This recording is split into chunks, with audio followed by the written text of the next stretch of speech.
Və aleykumussalam və rahmetullah. Ad günü, Novruz və s. kimi günlərdə təbrik edilsə nə deməliyik və alınan hədiyyələr, tort və s. bu kimi şeyləri nə etməliyik? Ümumiyyətlə, bu bidət, batil günlərlə, batil bayramlarla təbrik olunan zaman, yəni biz çəkinmirik. Yəni biz birbaşa deyirik ki, əzizim, gözəl qardaşım, gözəl bacım, xalam, bibim, dayım və hətta qonşu. Yəni biz müsəlmanıq, biz ibadət əhliyik və bu da müsəlmanların bayramı deyil. Yəni mənim bayramım Ramazan, bir də Qurban bayramıdır. Yəni gözəl şəkildə bildirin.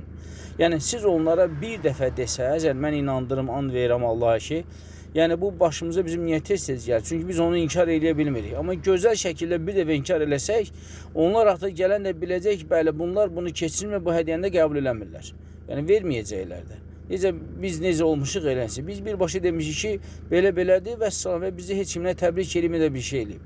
Amma siz yumuşaqlıq ki versəz, üz versəz, hədiyyəni qəbul etsəz, o bayramla qarşılıqlı onu təbrik eləsəz, bu artıq deyəcək ki, bəli, bu adam özü də keçirdir. Qutar deyil. Ona görə mütəmadi bu təkrarlanacaq. Ona görə çalışın ki, inadkar olun, gözəl şəkildə başa salın. O ki, qalsa ki, yəni buna qədər artıq hədiyyə veriblərsə, eləyiblərsə, o hədiyyə mübah, icazəlidirlər. Yəni, nə mənədə icazəli? Hədiyyə ki var, halal nemətdir, tortdur, şirniyyatdır və s. Amma siz ondan istifadə eləmirsiniz və götürməyinə götürün, çünki məcbur olsa verir. Onu siz daha ehtiyaclıya versəz daha yaxşıdır. Düz də ola bilər, sonra gözəl şəkildə başa salsaq, o sizə hədiyyə də verməsin.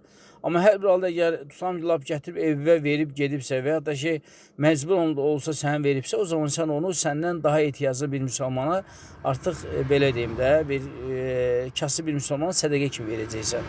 Yəni belə verirsən, qutarıb gedir.